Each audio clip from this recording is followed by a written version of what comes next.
Today we're making high protein tandoori chicken wraps.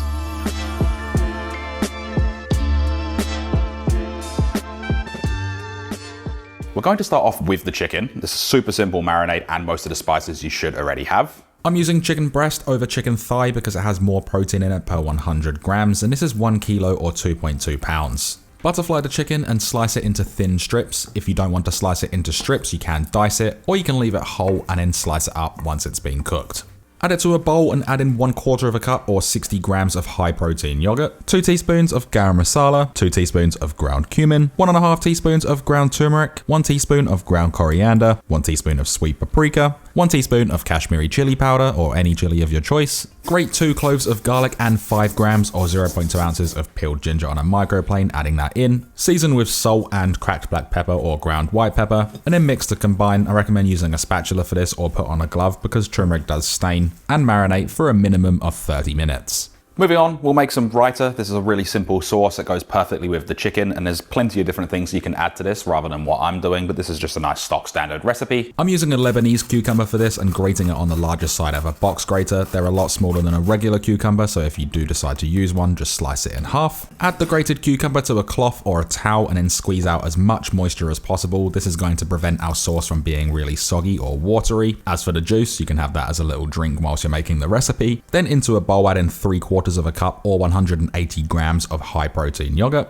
Add in the squeezed cucumber. Some might get stuck, so make sure that you add it all in there. Squeeze in the juice from about half a lemon. It's always good to start off with a smaller amount and then add more if you need it. And then roughly chop 5 grams or 0.2 ounces of coriander or cilantro, making sure that there's no large leaves or stems, adding it into the bowl, and if you don't like it, you don't have to use it. Season to taste with salt and pepper and then mix to combine. Make sure everything is evenly incorporated. Check for acidity and seasoning, and this can be stored in the fridge until we're ready to serve. For the fillings, you can use pretty much anything you want. Just use up stuff that you have in the fridge. I'm using half a red onion and slicing it into strips, but lettuce and tomato are also a really good option. Now when you're ready to cook, place a large pan onto your stovetop. Place this over a high heat.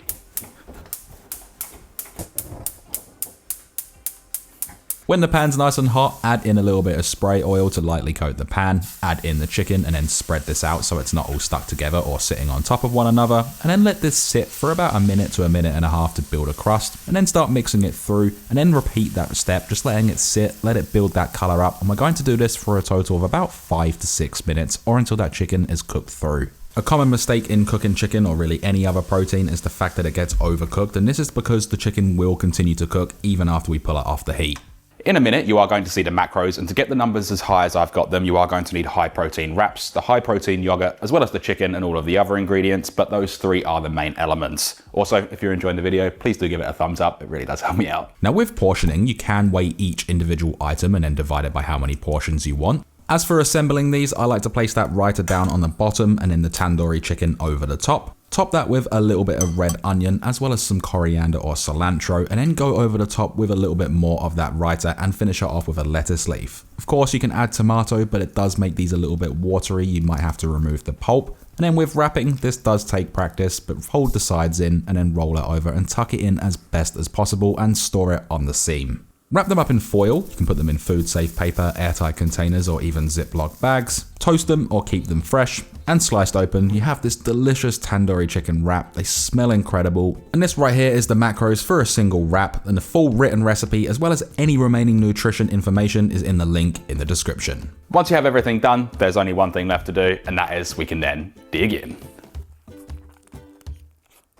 Honestly, the best part about these is just how fresh they are. Nothing overpowers one another. You can taste all of the individual ingredients. With storing fully assembled, just place them in the fridge for up to 4 days. And if you want to freeze them, I only recommend freezing the chicken and then allowing it to thaw overnight before either reheating it or just having it cold. Because if you do try and store these fully assembled, once you have them thawed, they're going to be like soggy wet napkins.